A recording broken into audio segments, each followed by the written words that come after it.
Welcome to the English Matura with JB podcast. Today, we will explore the world of emotions through the lens of idiomatic expressions. Language shapes how we experience emotions in fascinating ways. Did you know there are over 3,000 words for emotions across different cultures? But some of the most vivid ones come from idioms that paint pictures in our minds.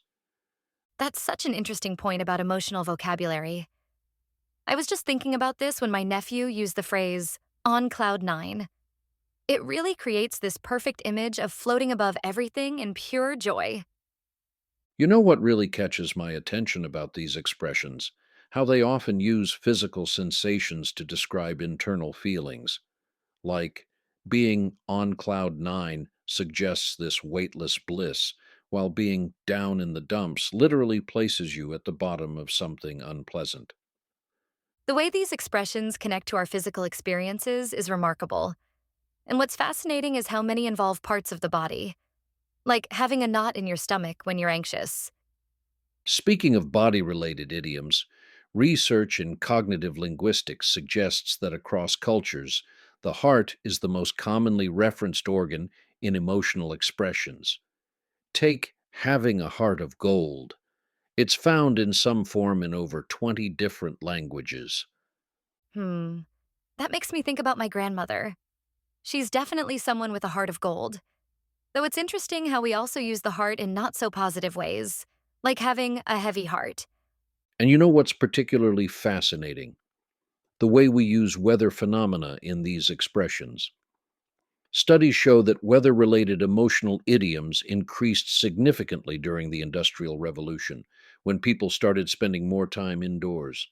Having a face like thunder or being under a cloud became ways to bring nature's drama inside. Oh, wow. I never knew about that historical connection. And then there's shaking like a leaf, which actually has some scientific basis, since trembling is a universal fear response across cultures. Exactly. And speaking of universal responses, neuroscience research shows that when people hear phrases like biting someone's head off or hitting the roof, it activates the same brain regions as actually experiencing anger. Our brains process these metaphorical expressions quite literally. That's fascinating about the brain activation. It really shows how deeply these expressions are wired into our understanding of emotions. Well, here's another interesting finding. Linguistic anthropologists have found that getting cold feet appears in similar forms across Northern Hemisphere languages, but tropical cultures use completely different metaphors for hesitation and doubt. You know, that makes me wonder about how climate and geography influence the way we talk about feelings. What other expressions might be shaped by our physical environment? Recent studies in psycholinguistics suggest that about 70% of English emotional idioms have some connection to physical sensations or natural phenomena, like being fed up, which originally came from the sensation of being overly full from eating. The way these expressions evolve over time is really remarkable, and some of them must have such interesting historical origins. Absolutely fascinating. And color psychology research shows that while feeling blue represents sadness in English, blue is associated with healing and protection in Middle Eastern cultures and with immortality in East Asian traditions. That cultural difference in color associations really shows how these expressions aren't universal, even if the emotions they describe are. And here's something that might surprise you. Studies of emotional language development show that children typically understand literal meanings before metaphorical ones. But with these common idioms, they often learn the emotional meaning first. A 5-year old might understand what over the moon means before they question why someone would be floating in space.